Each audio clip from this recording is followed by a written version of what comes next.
couldn't do the novel except at the cost of not doing what I had set out to do in the first place, which was the game. So, who could possibly write the novel? About this time, Terry Jones came into the production office. One of the characters in the game is a semi-deranged workman's parrot, which had been left on board the ship, and Terry had agreed to play the voice part. In fact, it was clearly the part he'd been born to play. When Terry saw all the graphics and character animations we'd been creating over the previous months, he became very excited about the whole project and uttered the fateful words, "Is there anything else you need doing?" I said, "You want to write a novel?" And Terry said, "Yeah, all right, provided," he added, "I can write it in the nude." Terry is one of the most famous people in the known universe, and his bottom is only slightly less well known than his face. It has, of course, only been displayed when strictly necessary on artistic grounds, but such is the nature of his art that this has turned out to be extraordinarily often. From naked man, playing organ, and man in bed with Carol Cleveland from the Monty Python TV show to naked hermit in pit in Monty Python's Life of Brian, a movie that he directed naked, while the rest of the cast remained largely clothed. The creative life has been one long nudist romp for Mr. Jones. He is also renowned as a film and TV director, scriptwriter, medieval scholar, author of children's books, including the award-winning The Saga of Eric the Viking, but none of these activities provide quite enough sheer kit removal opportunities for him. Hence his stipulation that he would write Starship Titanic in the nude.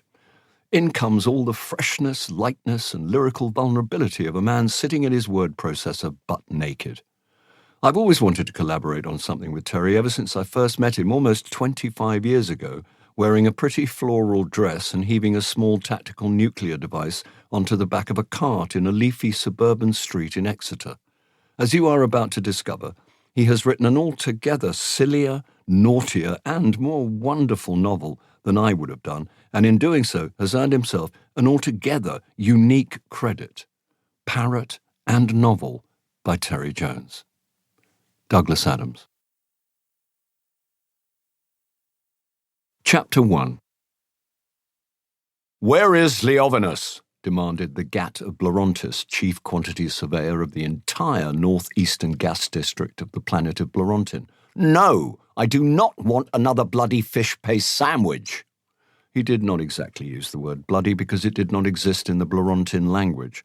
The word he used could be more literally translated as similar in size to the left earlobe, but the meaning was much closer to bloody.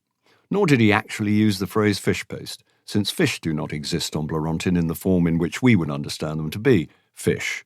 But when one is translating from a language used by a civilization of which we know nothing, located as far away as the centre of the galaxy, one has to approximate. Similarly, the Gat of Blorontis was not exactly a quantity surveyor, and certainly the term Northeastern Gas District gives no idea at all about the magnificence and grandeur of his position. Look, perhaps I'd better start again.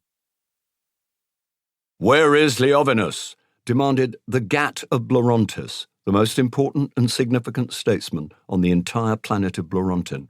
"The launch cannot proceed without him." Several minor officials were dispatched to search for the great man. Meanwhile, the vast crowd simmered with mounting impatience in front of the Grand Assembly Dock, where the new starship stood, veiled in its attractive pink silk sheeting.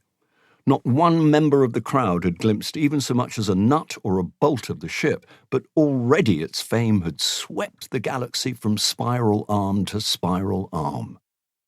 Back on the launch podium, the great Leovinus had still not been sighted. A minor official was explaining yet again to the Gat of Blorontis why the fish paste sandwiches were essential.